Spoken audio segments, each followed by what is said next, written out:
O, tingnan nyo mabuti yung detailed plan.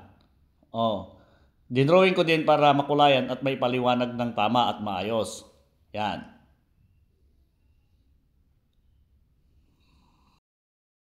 O, tara mag-check tayo ng mali. O, dito tayo. Ibig sabihin dito kasi, hot, yan. Yung line, 220 volts yan. Single hot bus bar siya. Yan.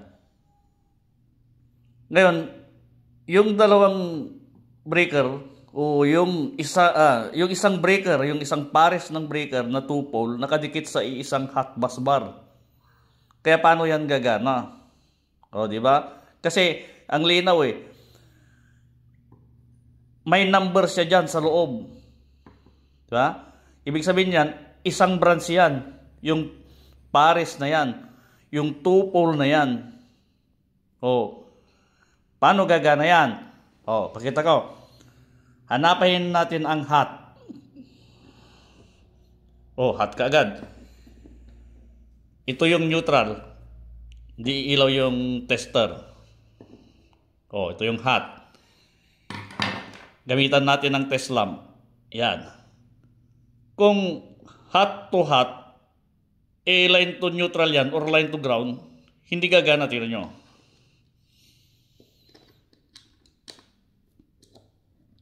Yan, hindi gagana, hindi gagana. Kahit din dito, pag nasa neutral lang, hindi yan gagana. Diba? Hindi gagana. Maliban kung neutral tapos hot. Iilaw yan ngayon, yung test lamp.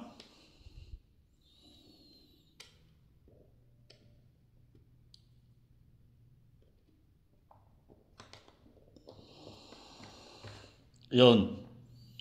Di ba? Kaya, ito, paano to gagana? Igaling sa isang linya ng hot wires, hot bus bar. Yung bawat pole nung 2 pole na breaker. Kaya mali talaga to. Naman tayo. Single phase 3 wire siya. Dalawa yung hot.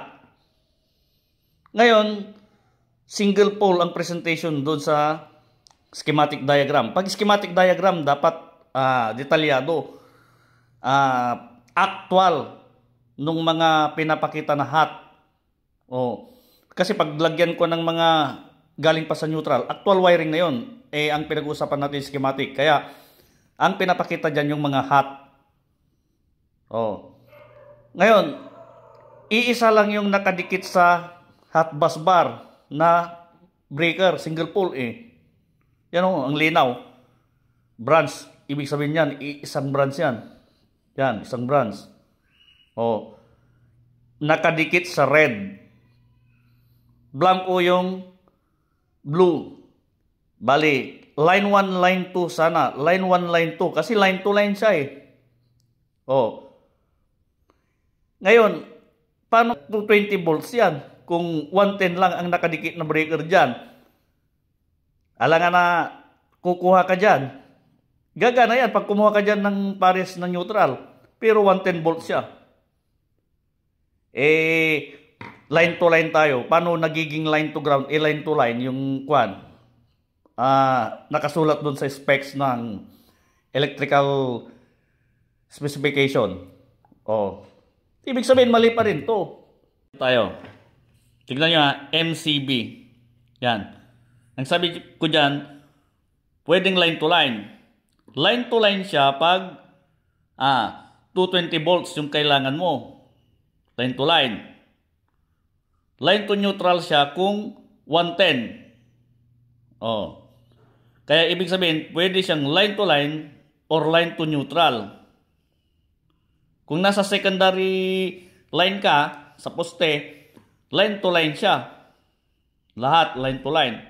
Maliban kung may neutral ka, pwede kang mag line to neutral, pero yung voltahe mo kalahati. Ito naman yung para sa 3-phase na breaker. Pwede siyang line to line or line to neutral. Ganon din. Oh, di ba? Yung mga breaker na to, line to neutral kasi may tatak na N. Pag bumili ka ng ganito, may tatak na N dyan. Dyan mo ikakabit yung neutral. May tatak na N. Yan, pare-parehas yan. Oh. Okay?